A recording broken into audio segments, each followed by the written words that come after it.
नमस्कार, मैं miss sir next board पे सभी विद्यार्थियों का स्वागत करता हूं। और आज हम लोग देखने जा रहे हैं क्लास 12 का हिस्ट्री लेसन 2 यानी अध्याय 2 के बारे में। आज हम लोग पढ़ेंगे जिस टॉपिक का नाम है राजा, किसान और नगरे।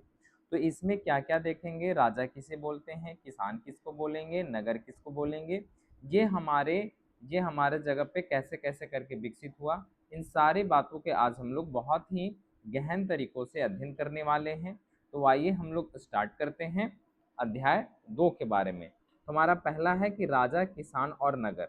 देखिए, अगर आपको हमारे तरफ से पढ़ाया हुआ वीडियो आपको अच्छा लगता है और आपको ऐसा लगता है कि ये हमारे लिए हेल्पफुल होगा, सारी चीज़ आपको पढ़ाई फ्री में मिलेगा।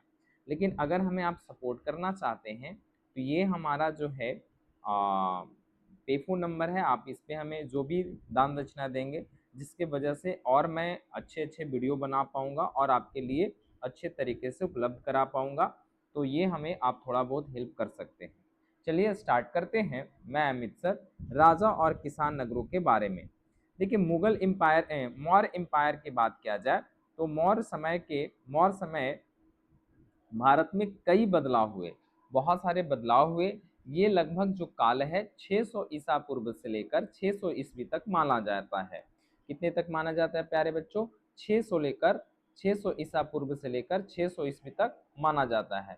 अब इसमें क्या होता है, मुख्य बातें क्या क्या देखने को मिलता है।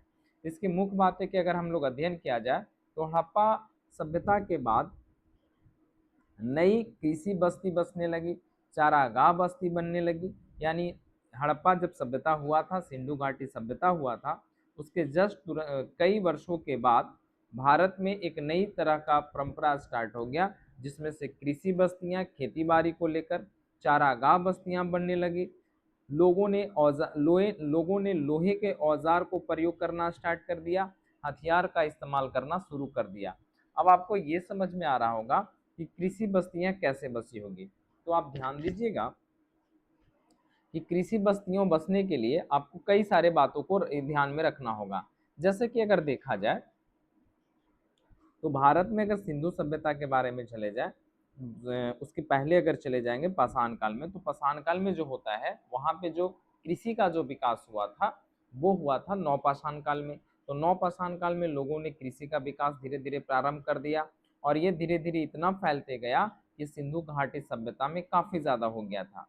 लेकिन उस समय भी लोग लोहे के औजार से प्रचलित नहीं थे, लोहे से वो प्रचलित नहीं थे, उतना कृषि का विकास नहीं हो पाया। लेकिन जैसे ही वैदिक काल आता है उसमें लोहे की खोज होती है, लोहे की खदानें मिलती है, जिसके कारण से कृषि का विकास बहुत ही तेजी से फैलने लगता है।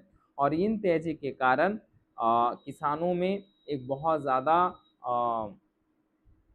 कृषि में विकास करने की क्षमता आ जाती है, क्योंकि उसी लोहे के औजार से आज भी आप देखिएगा कुदाल, हल, फाल, है ना, हसुआ, खुरपा, ये सब किससे बनाया जाता है? लोहे से बनाया जाता है।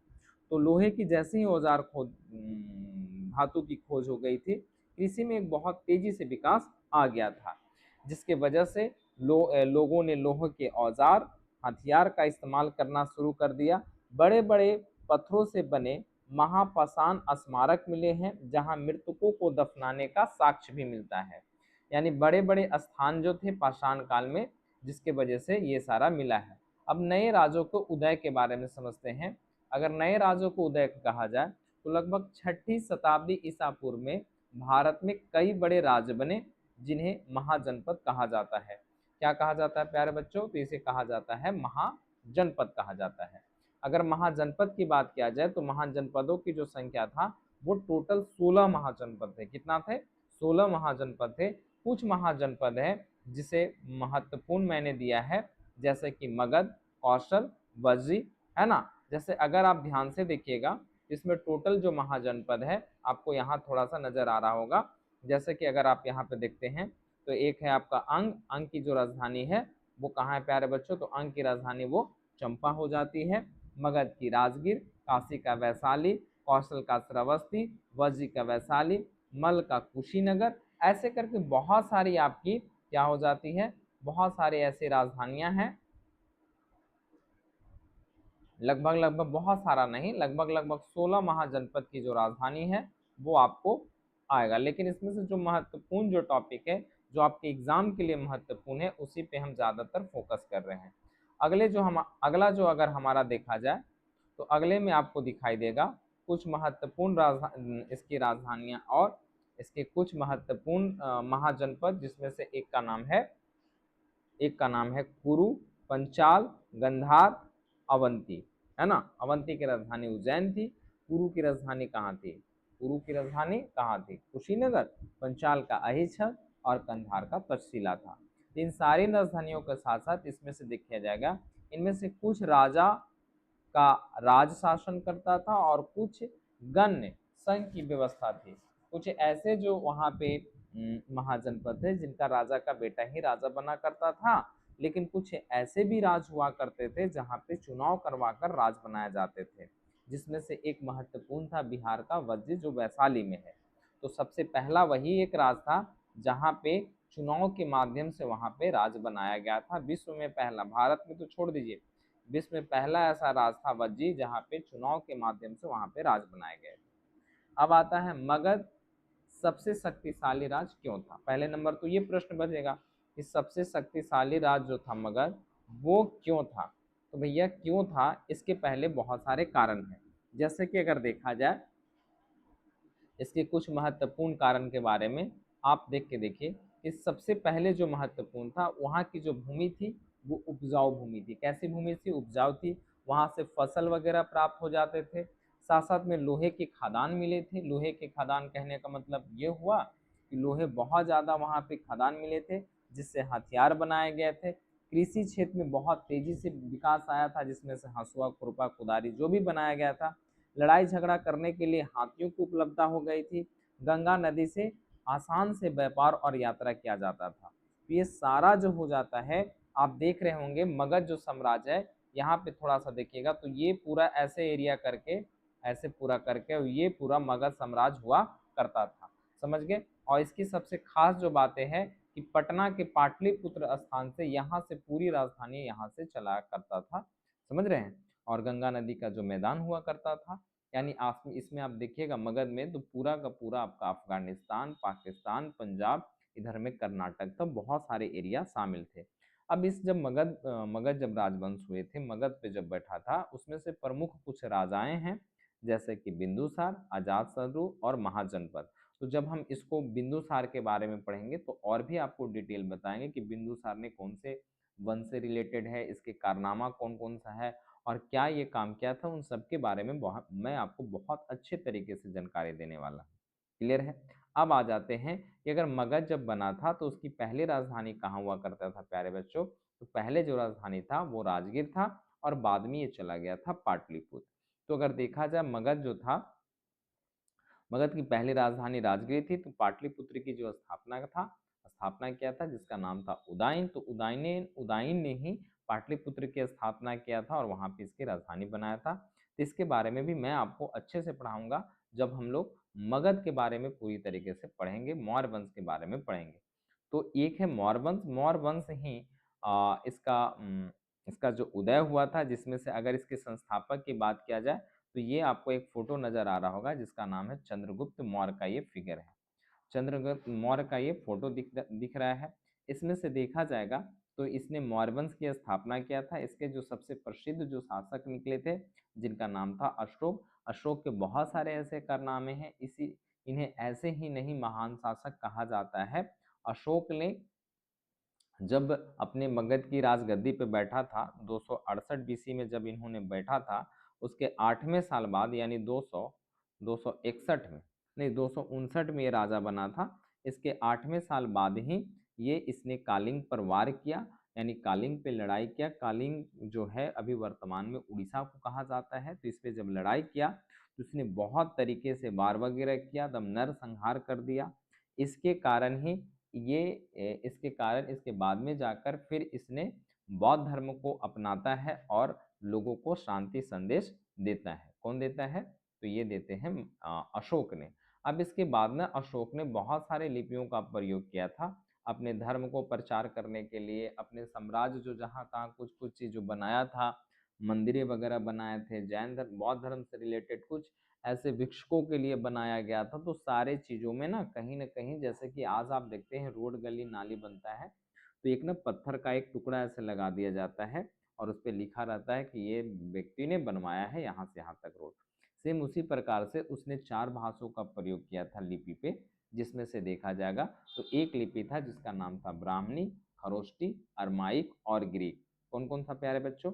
ब्राह्मी था, ब्राह्मी था, इसके बाद खरोष्टी था, अरमाइक था और ग्रीक था। लेकिन इसमें से भारत में जो सबसे ज्यादा विकसित हुआ था वो हुआ था ब्राह्मी लिपि। तो ब्राह्मी और खरोष्टी लिपि पे पढ़ने का जो सफलता प्राप्त किया था वो अंग्रेज था, और ये अंग्रेज ने 1830 में, याद रखिएगा, 1830 ने इसमें पढ़ने पे प्राप्त किया था। और साथ साथ में इसने यही लिपि के आधार पे मगध को शक्तिशाली बताया था और अशोक को शक्तिशाली बताने का काम किया था। इस काल में नए राज्य बने, नए नगर बने, खेती व्यापार लोहे का उपयोग बढ़ गया था, मगध शक्तिशाली राज्य बन गया था। किसका निकलता है? ये सारे कारणों के कारण। इसके साथ साथ जब आगे देखिएगा तो मौर्य साम्राज्य की जो जानकारी है वो बहुत सारे इतिहासकार कई स्रोतों से निकाल कर देते हैं, जिसमें से कई स्रोत जो निकलेगा जैसे मूर्ति और पुरातात्विकी प्रमाण से मिलता है। कुछ है, कुछ अगर देखेगा तो यूनानी जो राजदूत था मेगास्थनीज की जो पुस्तक है उससे भी मौर्य वंश की जानकारी मिलती है। तो मेगा जो अस्थनीज है इसने एक पुस्तक लिखा था, इसने एक पुस्तक लिखा था प्यारे बच्चों जिसका नाम था इंडिका। कौन सा पुस्तक था? इंडिका पुस्तक था। इससे भी मौर्य वंश की जानकारी मिलती है। अर्थशास्त्र जो पुस्तक लिखे थे वो लिखे थे चाणक्य ने लिखा था। अर्थशास्त्र की पुस्तक किसने लिखा था? चाणक्य ने। लेकिन इसमें अर्थशास्त्र में देखा जाएगा तो ये अर्थशास्त्र की पुस्तक जो है वो आपका राजनीतिक विज्ञान के बारे में दर्शाता है, ना कि अर्थव्यवस्था के बारे में दर्शाता है। इसमें जैन धर्म और बौद्ध धर्म की भी कुछ पुस्तक है जिसमें मौर्य वंश के बारे में जानकारी मिलता है। क्योंकि आप देखे होंगे कि अशोक के जो दादाजी थे चंद्रगुप्त मौर्य थे, उन्होंने जैन धर्म को अपनाया था, और जैन धर्म को उन्होंने अपनाया था, जबकि उसी का जो पोता है अशोक जिसने मौर्य मौर्य जिसने बौद्ध धर्म को अपनाया। तो ये दोनों पुस्तक जब पढ़िएगा तो पूरी तरीके से आपको किस चीज़ के बारे में जानकारी मिल जाएगा? मौर्य वंश की जानकारी मिलेगा। अशोक के बहुत सारे शिलालेख है, उसके तहत भी आपको मौर्य वंश के बारे में भी जानकारी मिलेगा।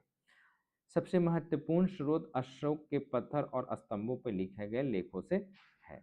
ठीक है, सबसे महत्वपूर्ण ये सारा चीज हो जाता है। अशोक का धाम। अशोक ने अपने संदेश पत्थरों और स्तंभों पर लिखवाया था। किस पे लिखाया था? अशोक ने पत्थरों और स्तंभों पर लिखवाया था। उसके धम्म पे मुख्य सिद्धांत था जैसे बड़े को सम्मान करना, सभी धर्मों का आदर करना, सेवक और दासों के साथ साथ अच्छा व्यवहार करना, ब्राह्मण और सन्यासियों को क्या करना था? सम्मान करना था। ठीक है। अशोक ने अपने धर्म फैलाने के लिए धम्म महापात्र नामक अधिकारियों को नियुक्ति किया था। यानी उसने अपने धर्म प्रचार प्रसार करने के लिए, इन बातों को फैलाने के लिए उसने एक नया पोस्ट बनाया था जिसे नाम रखा था धम्म महापात्र, जिसके बहुत सारे उसमें कुछ अधिकारी नियुक्त किए गए थे। बहुत नहीं, 4-5 3 अधिकारी इसमें नियुक्त किया गया था जिसमें इस तरह का प्रचार प्रसार किया करते थे। अगला है मौर्य। मौर्य साम्राज्य का प्रशासन के बारे में बात किया जाए तो इसकी राजधानी जो हुआ करती थी, प्रशासनिक जो राजधानी थी, राजनीतिक जो राजधानी थी वो पाटलिपुत्र थी। लेकिन चार प्रांतीय भी राजधानी केंद्र था, जिसमें से तक्षशिला, उज्जैन और तोसली हुआ करता था। क्या हुआ करता था? तक्षशिला, उज्जैन और तोसली हुआ करता था। अगर प्रशासन की विशेषता की बात किया जाए तो सेना बहुत ही मजबूत हुआ करता था। राजा और व्यापार के लिए, यात्रा और व्यापार के लिए सड़क और नदी मार्ग का उपयोग किया करते थे। किसके किसके लिए? तो यात्रा और व्यापार के लिए किसका प्रयोग किया करते थे? तो नदी मार्ग का प्रयोग किया करते थे। सड़कों, सैनिकों के लिए भोजन, चारागाह और सुरक्षा की उत्तम व्यवस्था यहाँ पे हुआ करती थी। मेगास्थनीज ने सेना की 6 समितियों में वर्णन किया है। जो मेगास्थनीज थे जिसने इंडिका पुस्तक लिखा था और चंद्रगुप्त के दरबार में आए थे, है ना, चंद्रगुप्त मौर्य के दरबार में आए थे। सिल्कस निकेटर का ये राजदूत हुआ करते थे। तो ये जब आए थे तो सेना को 6 भागों में बांट दिया था। अब ये कौन कौन भाग में है? तो देखिएगा, ये जो हमारा भाग निकलता है, नौसेना, पैदल सेना, घुड़सवारी, रथ, हाथी सेना, भोजन और यातायात व्यवस्था। इन 6 क्षेत्रों में भाग दिए थे कौन? मेगास्थनी। और यही कारण है कि जो मौर्य वंश में है वो बहुत ज़्यादा शक्तिशाली सेनापति कह सकते हैं या सैनिक उसमें रहते थे। साथ साथ में ये भी जितने भी लोग रहा करते थे ये सारा प्रशिक्षित सेना वगैरह हुआ करते थे। मौर्य वंश साम्राज्य का अगर महत्व की बात किया जाए तो ये भारत का पहला बड़ा साम्राज्य हुआ करता था, पहला सबसे बड़ा साम्राज्य हुआ करता था, जो हम आपको बताए थे कि अटक से लेकर कटक तक ये फैला हुआ था। प्रशासन और कला का विकास हुआ था, इसमें प्रशासन भी बहुत मतलब समृद्ध आ गए थे, मजबूत प्रशासन वगैरह था, है ना। अशोक एक महान शासक था और दयालु शासक था। महान के साथ साथ वो कैसा शासक था? दयालु। जब उन्होंने बौद्ध धर्म को अपनाया था तब। भारत के राष्ट्रवादी नेताओं ने भी अशोक से प्रेरणा ली है। भारत के बहुत सारे राष्ट्रवादी हैं जो अशोक को मानते हैं, उनसे प्रेरणा लेते हैं और उनके जैसा करने की कोशिश करते हैं। लेकिन साथ साथ में अगर देखा जाए तो यह साम्राज्य केवल 150 वर्षों तक चला था। कितने वर्षों तक चला था? 150 वर्षों तक चला था। पूरे पूरे भारत में इसका नियंत्रण नहीं था। अगर देखा जाए मौर्य वंश के बारे में तो पूरे भारत में इसका नियंत्रण नहीं था, ठीक है। लेकिन ये दूसरे देशों तक भी शासन करता था। अभी का वर्तमान में अफगानिस्तान तक भी ये शासन करता था। दक्षिण भारत के बारे में आते हैं तो दक्षिण भारत का जो राजवंश आपको नजर आ रहा है तो आप देख पा रहे होंगे ये आपका एक इधर में जो देख रहे हैं ये आपका दक्षिण भारत का था। तो दक्षिण भारत में 3 राजवंश बहुत ही महत्वपूर्ण हुए थे। 3 राज्यों का हुआ था जिसमें से चोर, चेल और पांड्य था। 3 गो था बना था जिसमें से चेर, चोल और पांड्य था। ये व्यापार और धन के कारण, किसके कारण प्यारे बच्चों? व्यापार व्यापार और धन के कारण बहुत ही समृद्ध राज हुआ करते थे, ठीक है। साथ साथ में अगर इसके साथ में देखा जाए तो एक सरदार सरदारी हुआ करता था। सरदार और सरदारी क्या होता है तो आइए समझाते हैं। सरदार एक शक्तिशाली नेता हुआ करता था। जैसे नेता लोग को पिछलगुआ होता है ना, उसी टाइप का ये हुआ करता था। साथ साथ में ये इसका क्या काम करता था तो ये काम क्या करता था तो युद्ध का नियंत्रण करता था, विवादों को सुलझाता था, लोगों से भेंट लेता था और समर्थकों को धान बांटता था। तो जो भी समर्थक वगैरह हुआ करते थे उसके धन दान दक्षिणा दिया करता था कौन? सरदार। क्लियर है आपको? सरदार एक तरीके का क्लासरूम का मॉनिटर समझ लीजिए। तो आइए आगे आपको फिर से समझाते हैं। सरदार के पास कोई भी अस्थाई सेना नहीं थी, तो ये भी आपको पता होना चाहिए। सरदार के पास क्या नहीं था तो कोई भी अस्थाई सेना नहीं थी। अब आते हैं कुषाण के बारे में। तो कुषाण और दैविक राज।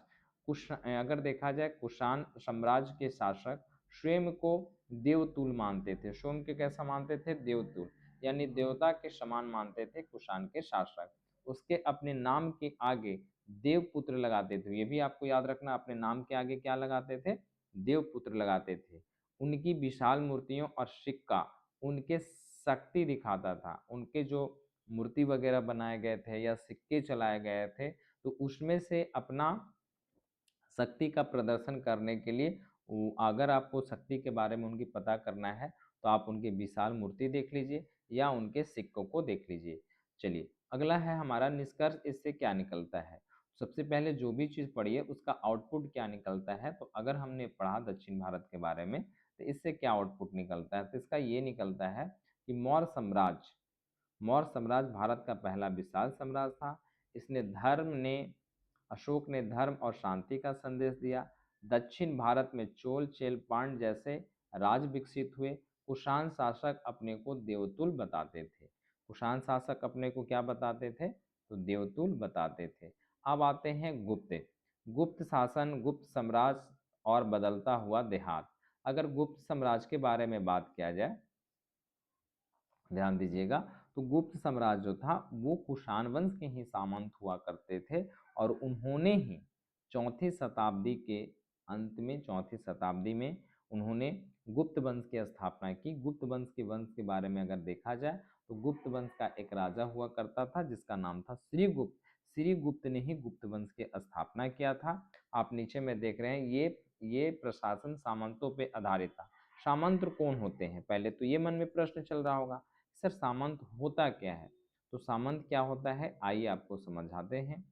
स्थानीय शक्तिशाली लोग, जो मतलब स्थानीय जो लोग होता है वो शक्तिशाली भूमि और संसाधनों पर नियंत्रण रखते हैं, राजा की मदद करते हैं, सेना भेजते हैं। तो ऐसे लोगों को सामंत कहा जाता है, जो राजा के सबसे करीबी हुआ करते हैं, राजों को लड़ाई झगड़ा में सेना मदद करते हैं, है ना, राजाओं को हेल्प किया करते हैं। कभी कभी शक्तिशाली सामंत स्वयं को राजा बना लेते हैं। जैसे अब उनके पास सेना वगैरह हो गया, धन वगैरह हो गया, भूमि पे नियंत्रण हो गया, संसाधनों पे नियंत्रण हो गया, तो ये खुद को फिर बाद में ना वो राजा बना लिया करते थे। सेम इसी प्रकार से गुप्त वंश कुषाण वंश के साथ भी हुआ। तो कुषाण वंश वाला ने भी क्या किया, तो कुषाण वंश के जो सामंत थे श्री गुप्त, उन्होंने एक नए वंश का उदय किया जिसका नाम रखा गुप्त वंश। ठीक है।